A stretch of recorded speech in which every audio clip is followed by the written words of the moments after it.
175,000 इसके एम्प्लॉइज़ हैं और 40,000 व्हीकल्स, और मुझे नहीं पता कि इक्विपमेंट और जो भी मशीनरी है सब कुछ मिला के कितना कुछ बनता है, लेकिन ये 200 बिलियन से क्रॉस कर गया program. What does that mean?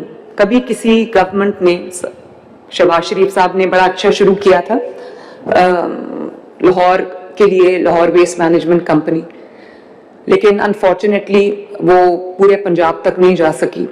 अब ये एक पहला दुनिया का probably biggest waste management program है, जिसके अंदर मैंने न सिर्फ आपको पूरे फाइनेंशियल रिसोर्सेज दिए, ह्यूमन रिसोर्स दिया है, टेक्नोलॉजिकल रिसोर्सेज आपको मैंने दिए। आपके पास जब आप आए हैं, you are the fortunate ones कि हमने तो स्क्रैच से इसको बिल्ड किया है।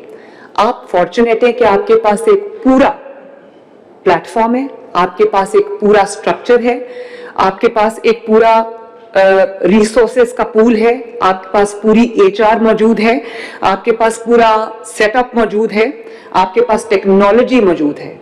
और जब इतना पैसा, इतना ह्यूमन रिसोर्स, इतना फाइनेंशियल रिसोर्स आपने, इतना टेक्नोलॉजी आपने इन्वेस्ट कर दी, उसके बाद भी अगर आउटपुट हमारी 100% ना हो तो फिर इसका मतलब है कि हम इस काबिल ही नहीं है कि हम एक मुहज़्ज़ब कौम कहलाने के लायक हूँ। और मैं जापान गई, सिंगापुर भी आप में से कुछ लोग गए होंगे या गए होंगे, आप देखें 24/7 उनका इतना ज़बरदस्त सिस्टम है कि मुझे कम से कम अपने ऊपर शर्म आती है, अपने सिस्टम के ऊपर शर्म आती है। और 2 साल हो गए सुथरा पंजाब को।